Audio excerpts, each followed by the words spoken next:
I am really excited to share that the Nonprofit Podcast Network will now be increasing the number of nonprofit stories we get to share.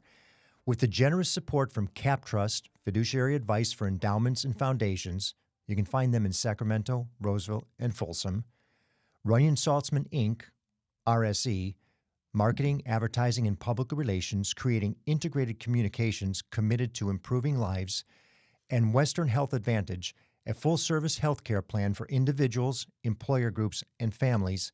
These businesses have made it possible for the Nonprofit Podcast Network to go from a once-a-month episode to once-a-week episode, allowing us to serve that many more nonprofit agencies in our community.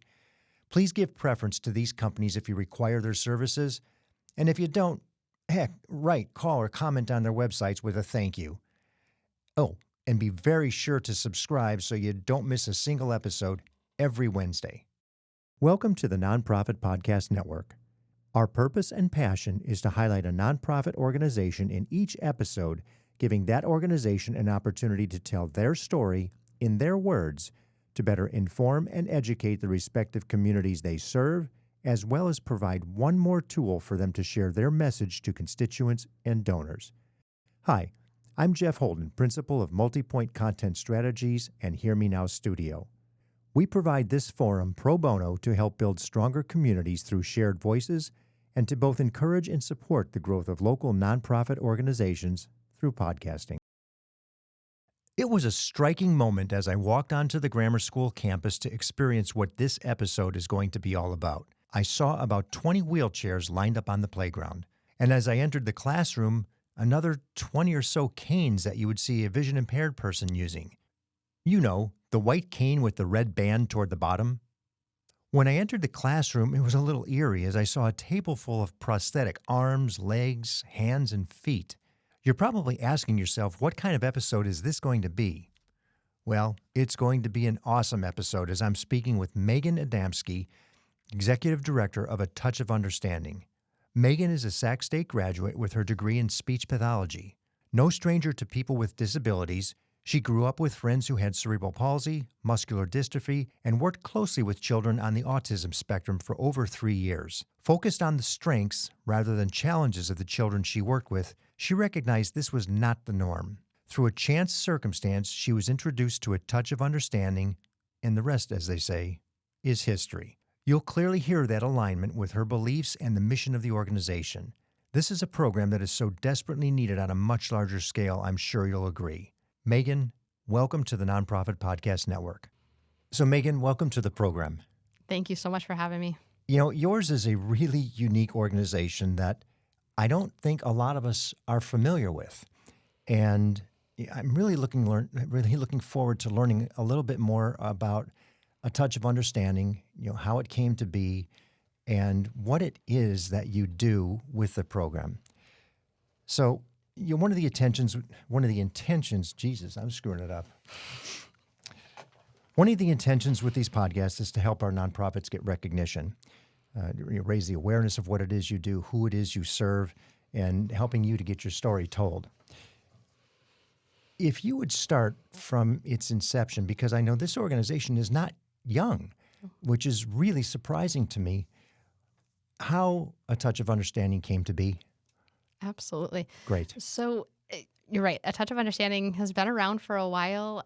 Our founder really kind of started the program in the early 90s. We've been around for about 30 years. We've been an incorporated nonprofit since 1996. And there was kind of a series of things that led to the creation of A Touch of Understanding. One was, and this is a story that we often share with students, our founder, Leslie, she grew up with an aunt who had some intellectual disabilities. And as a young child, Leslie inadvertently mistreated her aunt, just not understanding her challenges. And in fact, as she tells the story, it was Leslie and her cousin who were playing underneath their grandmother's bed, which they weren't supposed to be doing. Mm-hmm.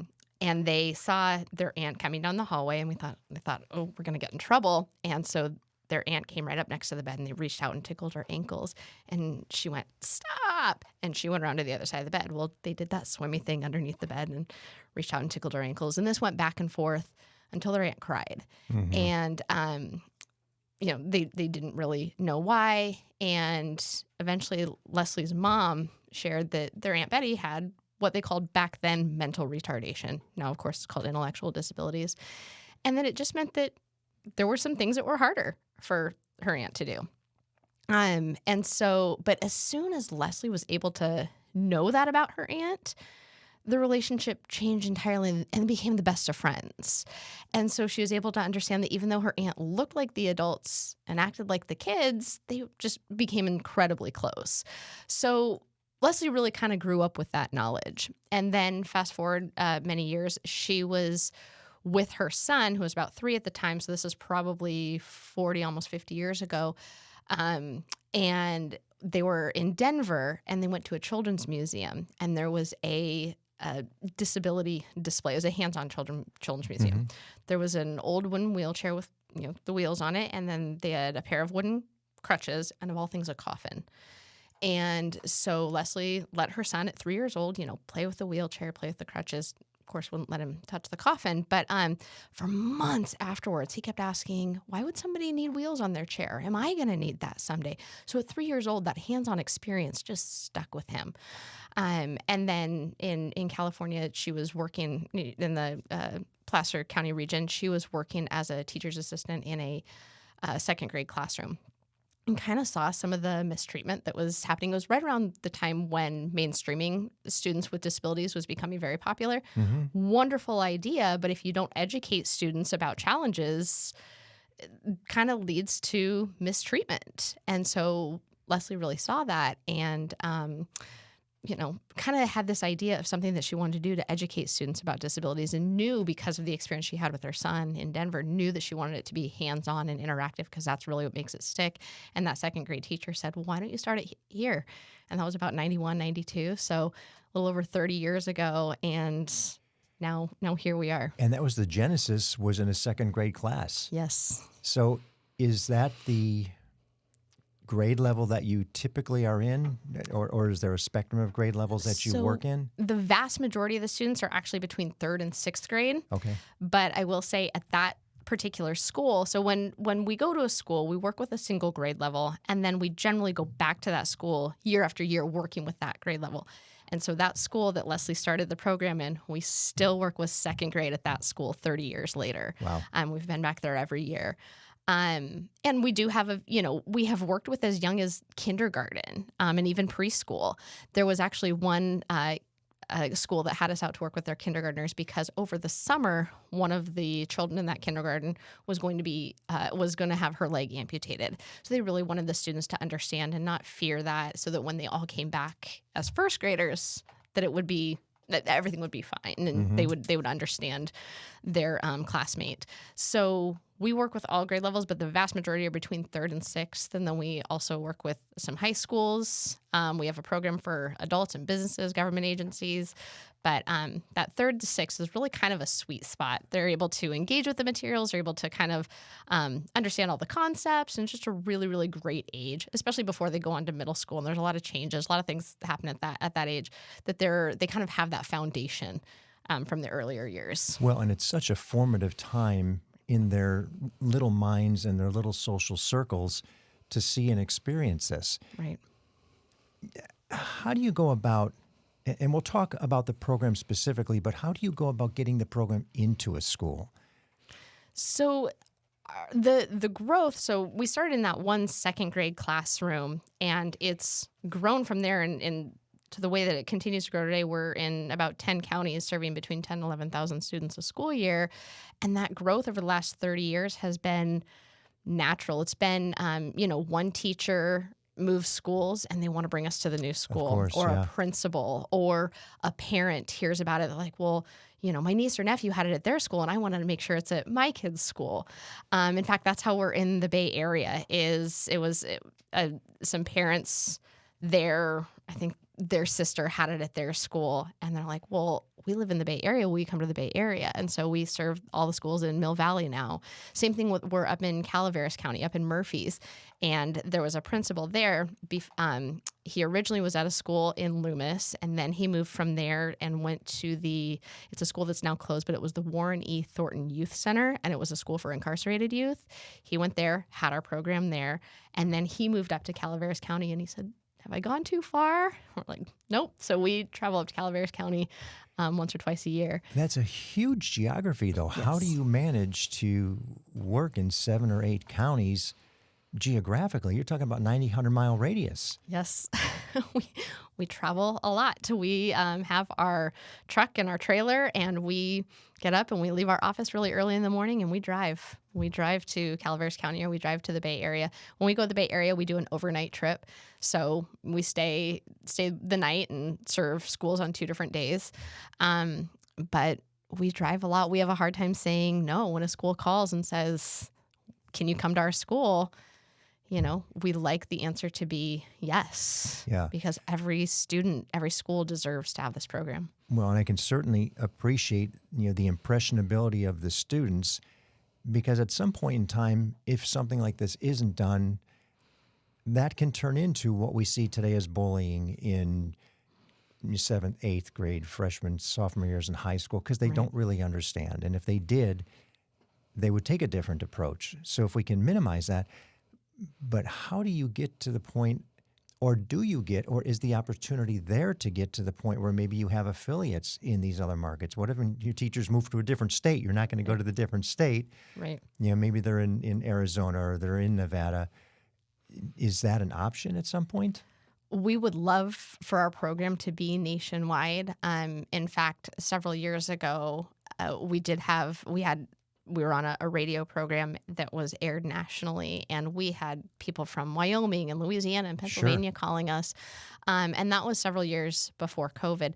Now, so during COVID, it was one of the wonderful silver linings for us was it gave us the time and the space to create some virtual options. Mm-hmm. So now we do have offerings that if a school in Pennsylvania calls us, we're not going to fly out there, but we have a way to ship our materials, except for wheelchairs. We don't ship wheelchairs. That would be incumbent on the school to gather a few, which a school generally has a couple they can utilize. But we ship our other materials. We present information via Zoom. And so we now, because of COVID, have a way to reach students in other states. So I recently had the privilege of attending one of your sessions, and I got to see firsthand what happens on campus, and it blew me away. I had no idea. First of all, I had no idea of the complexity of the things that you bring to the school. I mean, there were rows of wheelchairs, and there were prosthetics, and there was the braille and the headphones for the hearing of the process. It just amazed me, the depth of what you go through on some of the disabilities, even autism. Tell me what happens when you go to campus. So when we arrive on campus, we set up all of our materials. We work closely with the school prior to our arrival, so we know exactly where we're setting up and what rooms we'll be in and that kind of thing. And we unload. We pull a big trailer that has all of our materials in it. We unload everything. We set up our wheelchairs. We set up a station for braille, a station for learning differences, autism, orthotics and prosthetics, white mobility canes, and then the students. So again, generally we're with a single grade level, and it's broken in that grade level is broken into 2 groups. So half of the students start with those hands-on activity stations, and the other half are with our volunteer speakers who have disabilities. So the group that's doing the activities, we start with kind of an opening facilitated discussion around strengths and challenges. Excellent. You were wonderful with the students. Thank you. And thank you. I do see a difference in speaking with me. So I appreciate that. But go ahead. So what happens then after that orientation where you actually introduce them to the concept of walking a mile in somebody else's shoes? What's it like to walk in somebody else's shoes? So we kind of talk about that and just talk about how walking in somebody else's shoes is just kind of imagining what somebody else might experience. And we show a video that shows people with disabilities doing everyday things, playing sports, doing things around the home, being with friends and family, and really kind of give the overview of what students will be doing during the activities, quote unquote, walking a mile in somebody else's shoes, using these tools, experiencing what somebody else may experience. When we're done with that kind of opening discussion, we break the students up into groups and they rotate through all 6 activity stations. So they get to use the wheelchairs. They get to handle and touch and feel braces and artificial arms and legs. And I always really enjoy that station. I enjoy all the stations. They're all fantastic. But oftentimes I've noticed children will come up to the orthotics and prosthetics and they see these tools and their kind of initial reaction is, ooh. And then after we're with them for just 8-9 minutes explaining what these tools do and the value, they leave that station going, cool, and wanting to touch them and see how they work. And so really you see that complete mind shift just in a few minutes of, again, just explaining what these tools are, taking away that fear and that mystery. So they get to do that. They get to write their name in braille.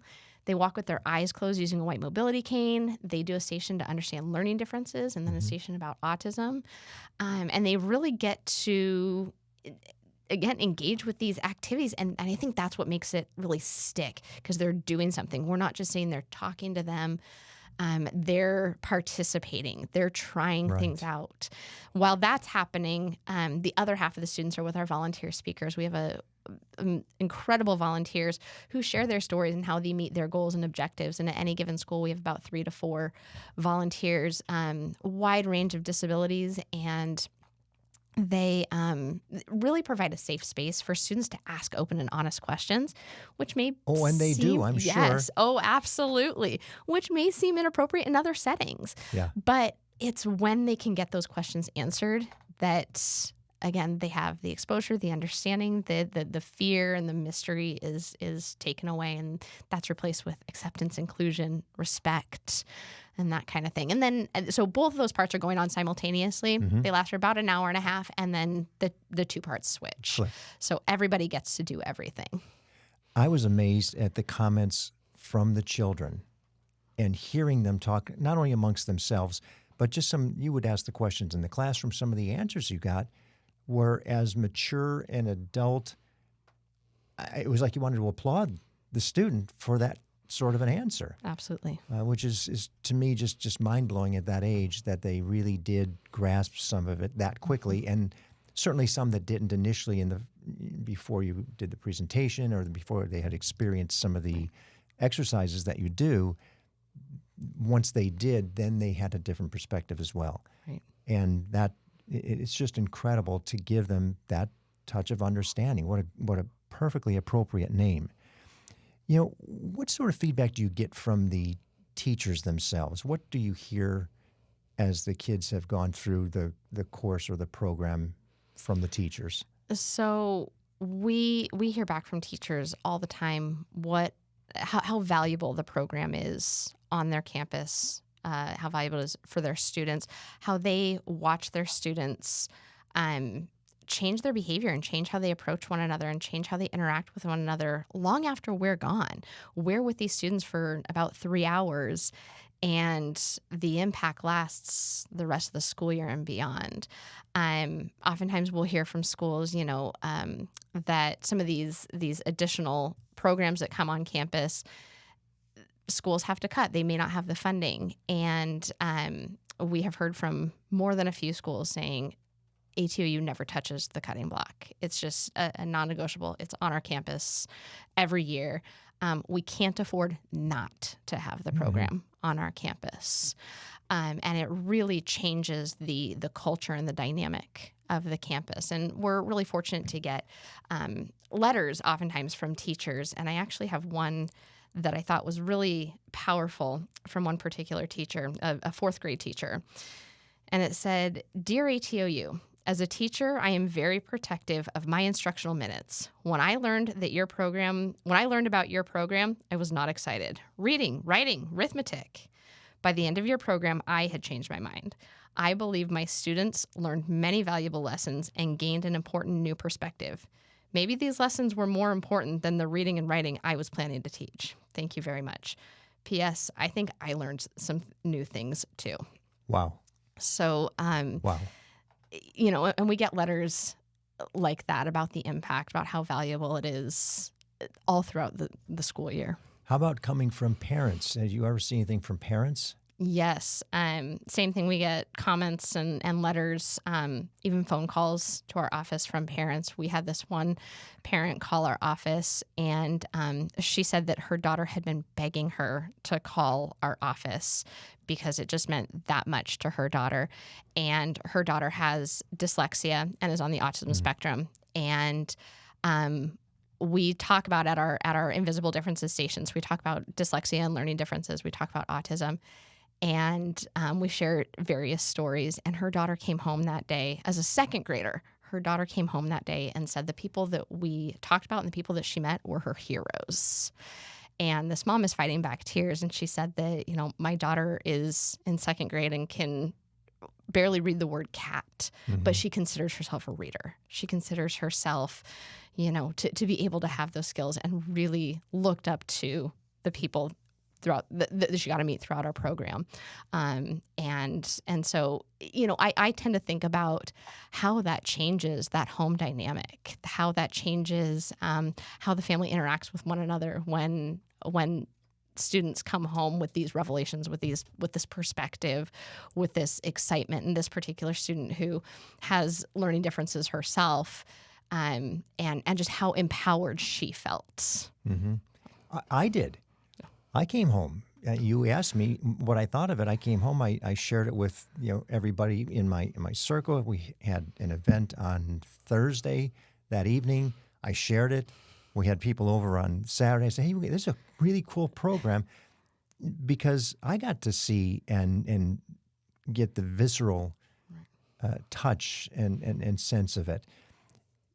Walk through each of the pieces that the student experiences once they get out of the classroom.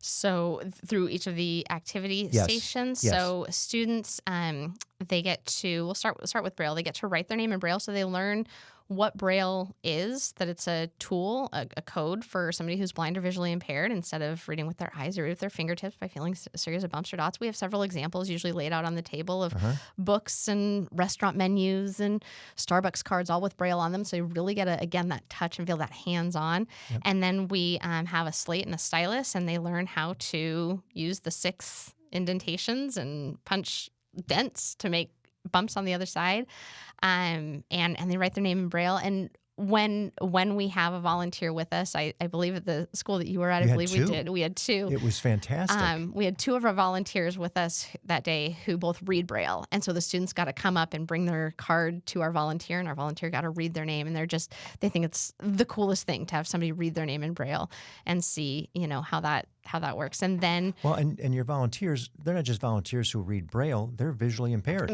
Right. They had their canes, and they were speaking to the children, and yep. I was just smiling because they're spelling out the letters that the child punched, and you could see the kids just, oh, this works. Yes. And the name I remember, she goes P-E-Y, and the little girl is like, her eyes are this big, and she's listening, and then the volunteer goes, Peyton.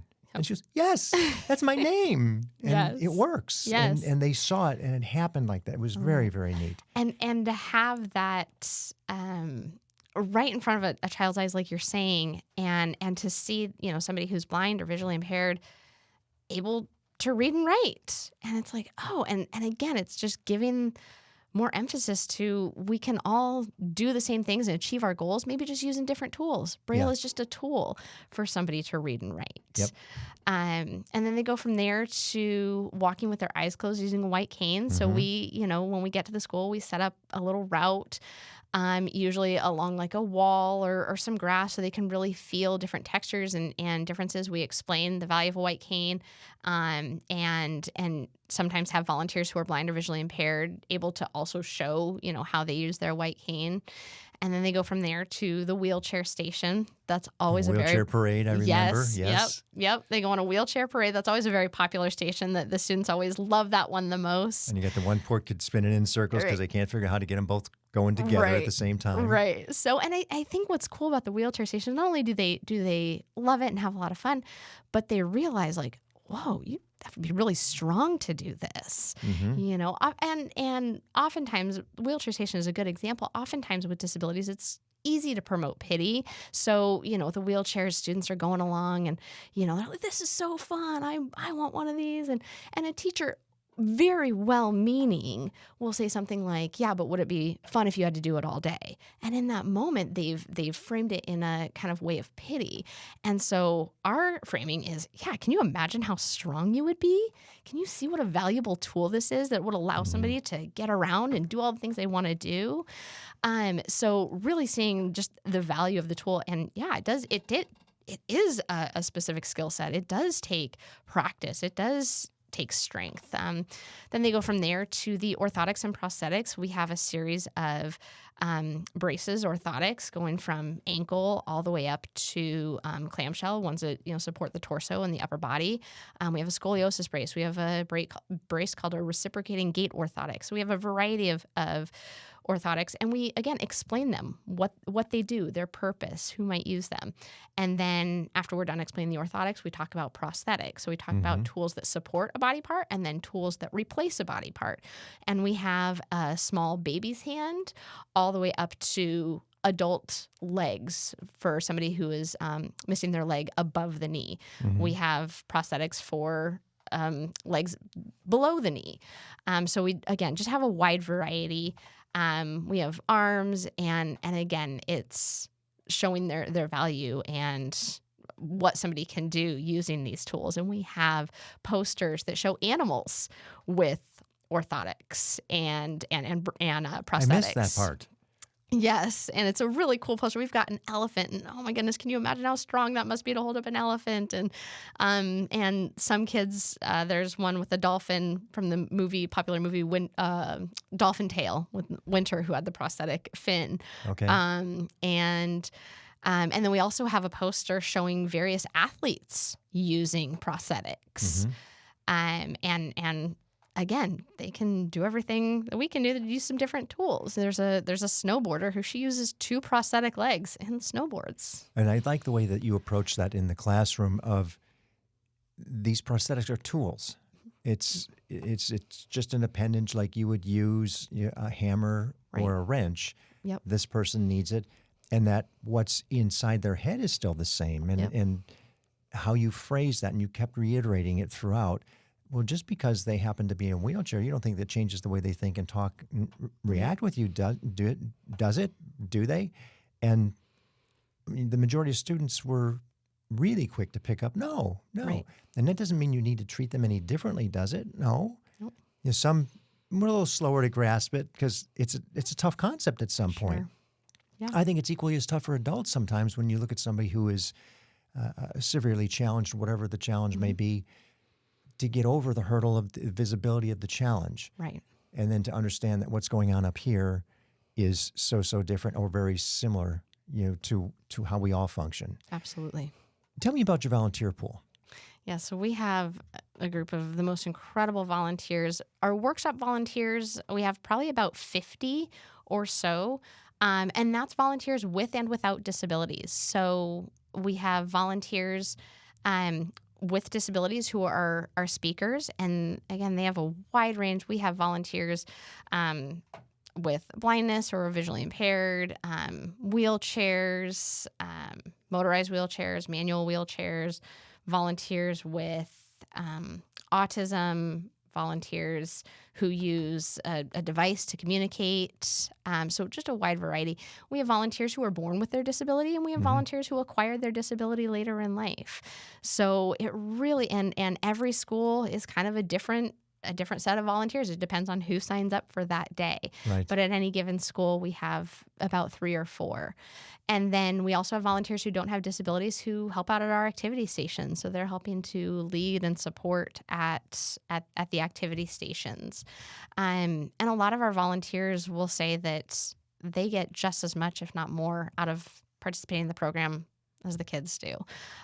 We have some volunteers who have disabilities that say that our program not only changed their life, but it saved their life.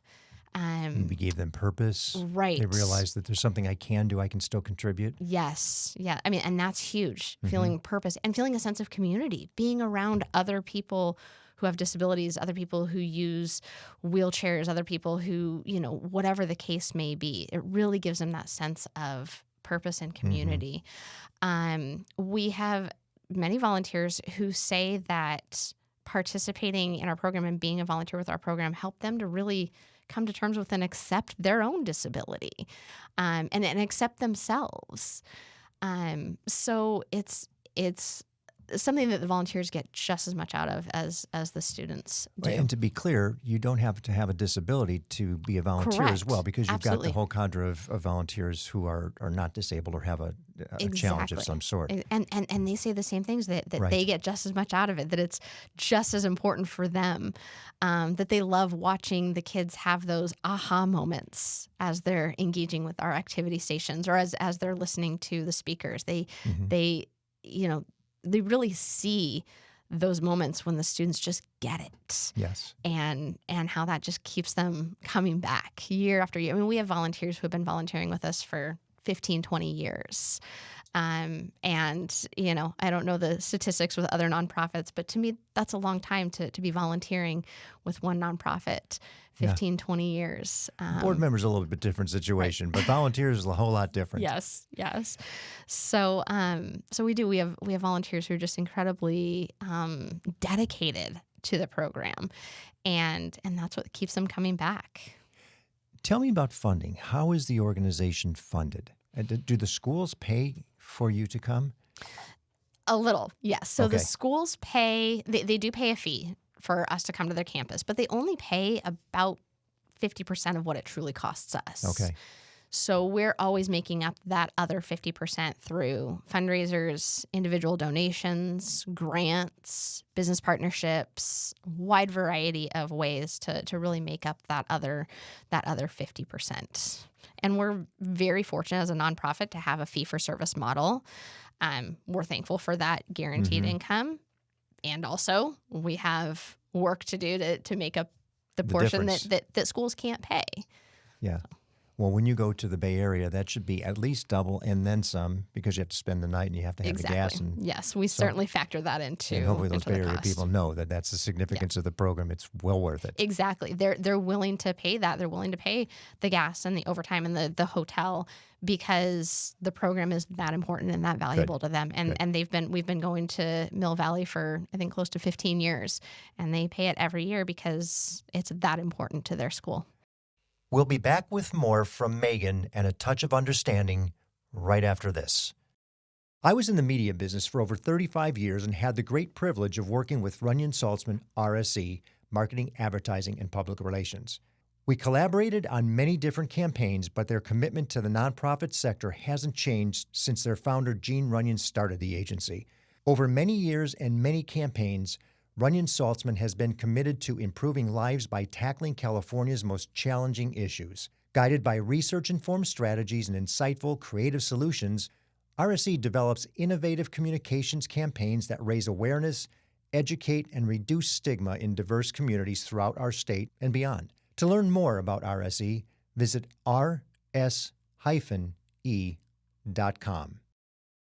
I'm Kelly Brothers. At Cap Trust, we help individuals and families with wealth planning. We help big organizations with their corporate retirement plans. But we also do a lot of work with endowments and foundations, providing fiduciary advice for their investment management, their risk management, or working with donors. Give me a call or reach out via our website or ask one of our clients, Sacramento SPCA, Sacramento Food Bank, or the Greater Sacramento Economic Council. Cap Trust in Sacramento, Roseville, or Folsom. Find us at captrust.com or call 916-924-7527. I'm thrilled to have Western Health Advantage partnering with us as they do so much to support so many nonprofit agencies in our community. As a truly local health plan, you'll find individual and family options, employer options, plans for CalPERS and Medicare Advantage. From medical services to pharmacy, health and wellness support, as well as behavioral health care, Western Health Advantage has a plan that fits what you need. As an employer, for profit or nonprofit business, individual or family, you can find more at westernhealth.com. We're speaking today with Meghan Adamski of A Touch of Understanding. Let's continue the conversation. You also have an annual fundraiser that you do each year. We happen to be having this conversation in March. Your event is coming up in April, Yes. but that's your annual fundraiser every year. What percentage of revenue is that to the organization? Goodness, we're really fortunate that fundraiser has grown every year. And last year, that made up probably about a quarter of our overall annual income. So it really is significant for us. That fundraiser actually was born out of another program that we do called our Dark Meal. And Which I love. Explain. You've got to explain that. So a Dark Meal, in fact, I just, with one of our other volunteers, we just provided one yesterday evening to a group. But it's where we guide participants through their meal while under blindfold. So again, it's very mission related and related to our in-school program where it's experiential.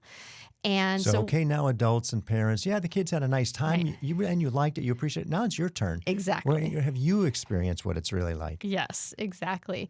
And we've been providing dark meals for many years. And it was back in 2018, and our first year to provide it as a fundraiser was 2019. But we kind of decided, we're like, let's take that concept that we've provided for many years that people really enjoy. We get great feedback, and let's turn it into a fundraiser. And so we did that in 2019, and then of course 2020 it was scheduled for late March, and so we had to change that year and to a virtual fundraiser for 2020 and 2021, and then we were back in person in 2022. And people were excited and thrilled to be back in person, and it is a really cool experience to see a room of 200 people wearing black blindfolds, figuring out how to eat their meal. And we do have somebody who's totally blind herself who helps to kind of navigate it and give them the tips and the tricks. And then we did it last year. And then this coming year in April, we're looking forward to changing it up a bit, still having an experiential fundraiser.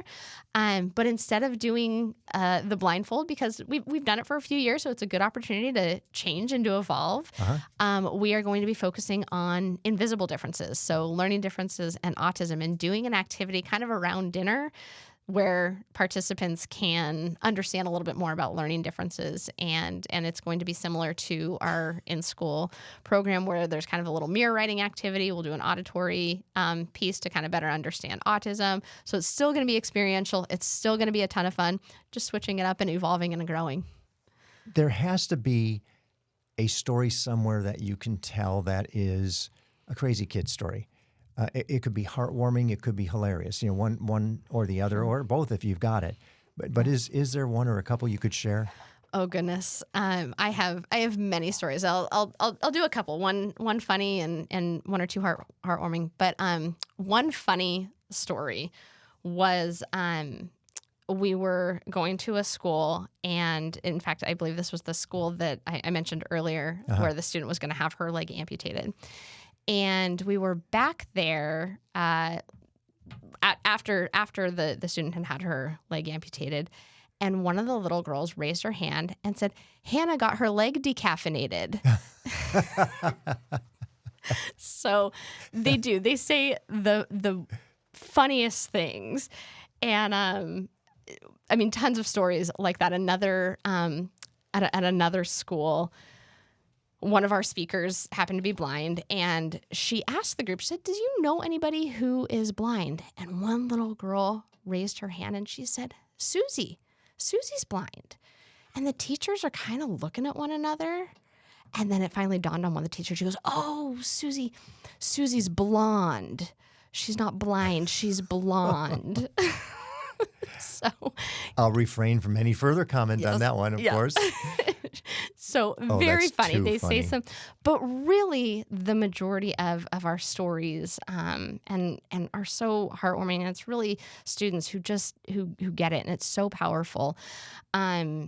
One story in particular was we were at a school, and this little girl, she came into the workshop and she used a walker and had ankle braces. Mm-hmm. And whenever there's a student who has a disability, we'll ask them if they would like to share with their peers. Some do, some don't. We're fine with it either way. And so we asked this little girl, said, "Do you want to share a little bit about your tools?" And she said, "Yeah." And she was very excited, got up in front of her classmates, and she sounded like a little doctor and naming all the proper terminology.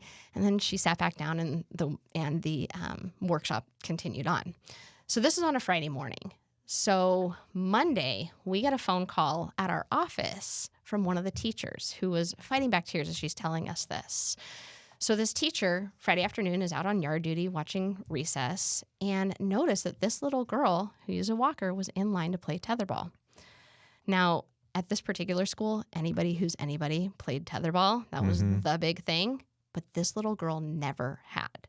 So she's in line to play tetherball. And this is after you guys had Right. been to the school, and Right. she shared her story. Right.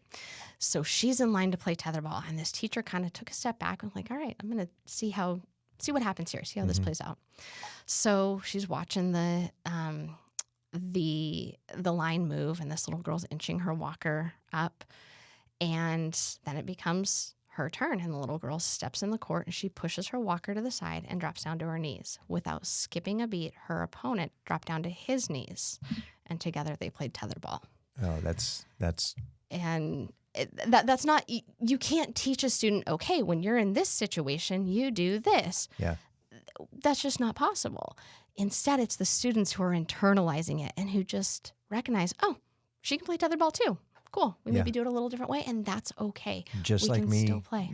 she still wants to Right. play. We want to do it. Oh, I have to do it like her. No problem. Right. And they can still have a great time.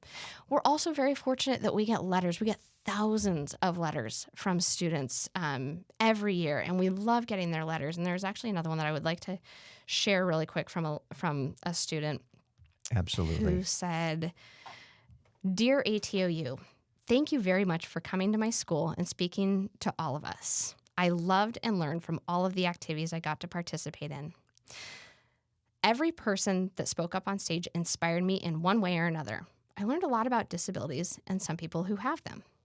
And before I finish this story, I'll interject. During COVID, as we were adjusting things, one thing that we added was a station and a portion about American Sign Language. Yes. So that kind of became part of our program that we still use at some schools, not at every school, but so I add that in to give context for this letter. I learned a lot about disabilities and some people who have them. I also have some friends with disabilities. My friend Zach is deaf, and I've always wanted to learn sign language, but never really did it. That is until you guys came. The people up on stage were kind of giving me a little push and telling me I should do it. Later that week, I found an American Sign Language dictionary. I started reading it and got really into it. Over these last couple of weeks, I've learned the whole alphabet and a lot of new words. My friend is going to be so surprised when he sees all I know. Thank you again for helping me understand my friends a little bit better. Wow. Now, what grade was that? That sounds a little more mature. I believe that student's a 5th grader. You are kidding me. Not at all. Wow. Yep. That's what you want. Absolutely. That's what we need more of. Yes. Yep. And I mean, these students are brilliant. And I could go on and on with these stories. We have just countless stories of impact. And these students at young ages, at 3rd, 4th, 5th grade, they get it. They write us letters like that. And it's like this brain is just taking it all in and really internalizing it, and will change the world with the information they have. We need to continue that. Yes. So in an effort to do so, what would you say if the one single biggest need you have over the course of a year, or maybe it's repetitive each year, it's the same thing. What is it? What's that one thing you need that you would like, a listener, a donor, a philanthropic organization to understand this is it? What would that be? One of our biggest needs is the need for volunteers. We have a wait list every single school year. These schools reach out to us, and we just don't have the space to put them in the schedule. We're out at schools 3 to 4 days a week, and we could be out at schools 5 days a week. And so it's the people power. More volunteers to help us to reach these schools, to help us to have the capacity to go out into the community even more. So volunteers with and without disabilities. We need all kinds of volunteers who are willing to be out at schools, who have a heart for children, for education, a passion for, creating inclusion. I would say that's one of our biggest needs is more people that can help us to minimize this wait list, to reach more schools, to reach more students.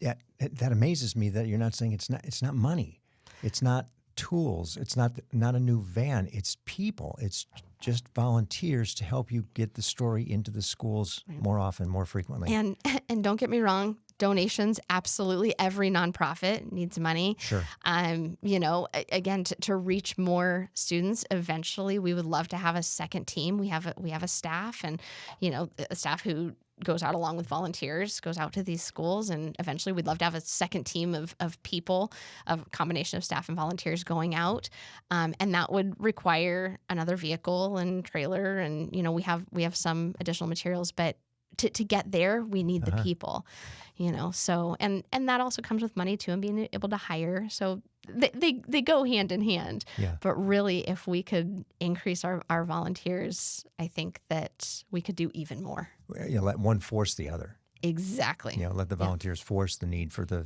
funding. Yes, exactly. So for anybody that has, either a parent that is recently retired, Right. or whatever sequence of generation you happen to be, we have all these new retirees coming into the retirement stage. Maybe there's an opportunity to share. Maybe it's your parent, your aunt, your uncle, grandparent, whatever it may be, who is unfamiliar about this opportunity. And it's not heavy lifting. It's something that they really get to engage with and see that new generation of kids that we all say, boy, when they grow up, we don't know what it's going to look like. Well, if we're engaged in it, we know exactly what it's going to look like because we can help them get there. Absolutely. And since we've been around for 30 years, we know that this program stays with people. In fact, we are at a school in Roseville, and we were there.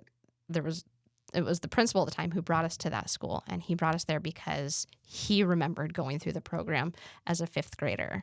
Wow. And he brought us to that school, and we're still at that school. And so the students that we work with now will grow up to be teachers and administrators and business leaders and, first responders, and they will have that message of inclusion, acceptance, and they're going to change the world with that message. Well, what's amazing, too, just that history of 30-plus years, you now have people who have gone through the program, who have come into the workforce, who have gone into teaching and education, and who respect the program enough to bring it back. Yes. That's just a wonderful circle. We had a special education teacher tell us that she went into special education because of going through the program as a child. I love that. Yep. I love that. Yep. How does somebody get a hold of you to find out either more about the programs or to get involved in volunteering or even making a donation? What's the best way? Our website has all of the information, and it's just touchofunderstanding.org. I can always be on the receiving end of an email, Meghan, Meghan, at touchofunderstanding.org. Contact me there or through our website. But our website is the best place for information and to get involved. And we actually have your website playing in the background here, which I keep seeing it changing. It's a wonderful website, and it's easily navigated, which is so appreciated. Sometimes it just gets too convoluted. You can't figure out what you're doing on there, but yours is nicely done. Thank you. Congratulations on that. Thank you. What an incredibly valuable service you guys are providing, and what a neat thought process to know that the students that you're impacting at the second and third and fourth grade levels, those are our future leaders. Yep. That they have this semblance of understanding, that they know a little bit more than some of those peers who don't, that maybe they'll stop that student that gets the text and says, oh, look at that, he can't walk, he's in a wheelchair, or whatever the symptom may be, that the program minimizes that. And what you're doing, it just needs to be shared more. There should be more of this. Like I said, I had never heard of it. I've been in the town 35, 40 years, and it's such a neat program. Thank you. So thank you for all you do. We really appreciate what you're teaching our students, and in my case, my grandkids, to see and understand from a different perspective in so many different ways. Well, thank you so much for having me here today and for letting me share a little bit more about A Touch of Understanding. Absolutely our pleasure. Thank you. Once again, we're grateful to the businesses who have made this program possible. Cap Trust, fiduciary advice for endowments and foundations. You can find them in Sacramento, Roseville, and Folsom, or at captrust.com. Runyon Saltzman Incorporated, RSC, marketing, advertising, and public relations, creating integrated communications committed to improving lives. You can find them at rs-e.com. And Western Health Advantage, a full-service healthcare plan for individuals, employer groups, and families. westernhealth.com. Thank you for listening to the Nonprofit Podcast series. I hope you enjoyed the episode. If what you heard moved you, please reach out to that organization and do what you can to help.